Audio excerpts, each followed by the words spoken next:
Hello everyone, myself Dr. Akash Agarwal, medical officer in Shri Ram Ayurvedic Medical College, Partapur, Meerut. My topic is history of Ayurved विश्व की प्राचीनतम चिकित्सा पद्धति है, जिसमें मनुष्य को स्वस्थ रहने के उपाय जैसे कि दिनचर्या, ऋतुचर्या, रात्रिचर्या के बारे में समझाने का प्रयास किया गया है। जैसा हम जानते हैं 4 तरह के वेद हैं, ऋग्वेद, यजुर्वेद, सामवेद, अर्थवेद। अर्थवेद में से ही आयुर्वेद को लिया गया है। इसमें हम अब बात करते हैं आयुर्वेद के अवतरण की। आयुर्वेद के जो भगवान हैं, भगवान धन्वंतरी जी हैं, और आयुर्वेद का अवतरण जो हुआ है वो हुआ है ब्रह्मा जी से। ब्रह्मा जी ने अपना ज्ञान दक्ष प्रजापति को दिया था, दक्ष प्रजापति ने अपना ज्ञान अश्विनी कुमारों को दिया था, अश्विनी कुमारों को ने अपना ज्ञान देवराज इंद्र को, और देवराज इंद्र ने अपना ज्ञान महर्षि भरद्वाज को दिया था। भरद्वाज ने अपना ज्ञान अपने शिष्यों अग्निवेश, पुनर्वसु, आत्रेय आदि को दिया था। अब हम बात करते हैं स्वास्थ्य के प्रयोजन की। उद्देश्य क्या है आयुर्वेद का? आयुर्वेद का उद्देश्य है कि स्वास्थ्य स्वास्थ्य रक्षणम आतुरस्य विकार स्पर्शनम च, यानी कि स्वस्थ मनुष्य के स्वास्थ्य की रक्षा करना, और जो रोगी विकार युक्त हैं उसके विकार को मुक्त करना, उसका चिकित्सा के द्वारा उसका निवारण करना।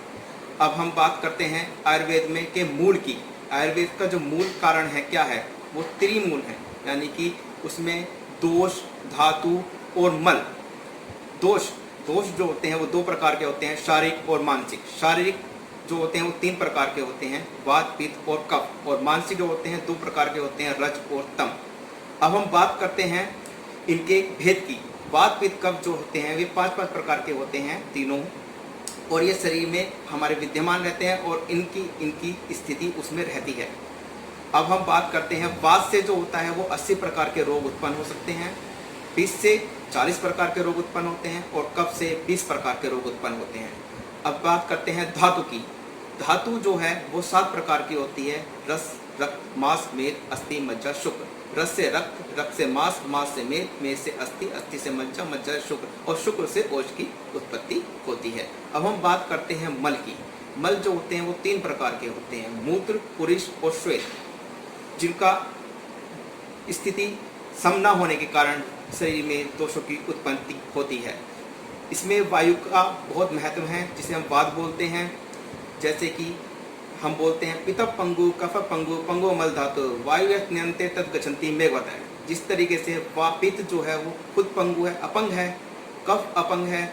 अपंग का मतलब जो खुद गतिशील नहीं है, धातु खुद गतिशील नहीं है, मल खुद गतिशील नहीं है। इनको गति करने के लिए वायु की आवश्यकता होती है, जिस प्रकार वायु के द्वारा ही मेघ एक स्थान से दूसरे। हम बात करते हैं आयुर्वेद के 8 अंगों के बारे में। आयुर्वेद के 8 अंगों में पहला अंग है काय चिकित्सा। काय चिकित्सा जिसमें शरीर के सब रोगों के बारे में चिकित्सा बताई गई है, जैसे कि ज्वर, रक्तपित्त, अतिसार आदि के बारे में बताया गया है। अब दूसरी चिकित्सा के बारे में बात करते हैं। दूसरी है शल्य चिकित्सा, जनरल सर्जरी, जिसमें विद्युधि, अर्श, भगंदर आदि के बारे में की चिकित्सा बताई गई है। और तीसरी बात करते हैं हम शलाक्य चिकित्सा के बारे में। शलाक्य जिसे ENT बोलते हैं, जिसमें आँख, कान, नाक, गले के रोगों के बारे में बताया गया, उसकी चिकित्सा बताई गई है। अब चौथी बात करते हैं हम अगत तंत्र की। अगत तंत्र में विष की चिकित्सा बताई गई है। इसमें 2 तरह की हैं, स्थावर और जांगम। स्थावर जो हम बाहर से कोई भी पदार्थ ग्रहण करते हैं उसके कारण जो विष उत्पन्न होता है उसकी चिकित्सा। दूसरी है जांगम, जिससे हम पशु पक्षी आदि द्वारा काटे गए शरीर में विष पहुँचने से उसकी चिकित्सा की जाती है। अब बात करते हैं हम 5 उसकी, जो ग्रह चिकित्सा है। ग्रह चिकित्सा जो भूत, प्रेत, देव, गांधर्व के द्वारा, ग्रह के द्वारा जो होती है, और उसमें हम पूजा पाठ के द्वारा इसकी चिकित्सा करते हैं। अब बात करते हैं हम छठी जो है वो है कुमार भृत्य। कुमार भृत्य जो है, कुमार भृत्य जो जिसमें हम बालकों के भृत पोषण के बारे में, धात्री के बारे में, और जो दूध से उत्पन्न विकार हैं उसके बारे में चिकित्सा के बारे में बताया गया है। अब हम बात करते हैं रसायन चिकित्सा के बारे में। रसायन से हम युवावस्था को कैसे प्राप्त कर सकते हैं, आयु क्रांतियों को कैसे बढ़ा सकते हैं, और इम्यूनिटी को कैसे बढ़ाते हैं, उसकी चिकित्सा है उसमें बताई गई है। अब बात करते हैं वाजीकरण। वाजीकरण में हम बताते हैं कि जो अल्प शुक्र वाले हैं, जो क्षीण शुक्र वाले हैं, उनके शुक्र को कैसे उसकी वृद्धि करनी है, कैसे मैथुन में हर्ष को उत्पन्न करना है, ये हम इस वाजीकरण चिकित्सा में हमें बताया गया है। अब हम बात करते हैं आयुर्वेद के एक महत्वपूर्ण चिकित्सा की, जिसका नाम है पंचकर्मा चिकित्सा। पंचकर्मा जिसमें 5 कर्म वमन, विरेचन, वस्ति, नश्य और रक्त मोक्षण आते हैं। अब इससे पहले 5 कर्मों से पहले 2 कर्म और होते हैं, जिसका नाम जो बोले जाते हैं उपकर्म होते हैं, जो है स्नेहन और स्वेदन।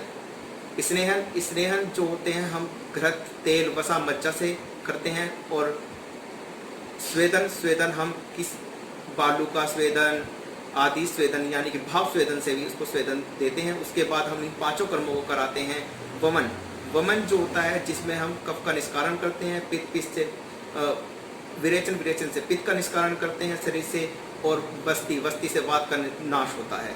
अब नस्य जो है सिरो रोग जो है उसका नाश करती है, और रक्त मोक्षण जो शरीर में किसी भी तरह के जो भी विकार उत्पन्न होते हैं रक्त से उनका नाश करती है। उसमें जलों का विधि से हम इसका उपचार करते हैं। धन्यवाद।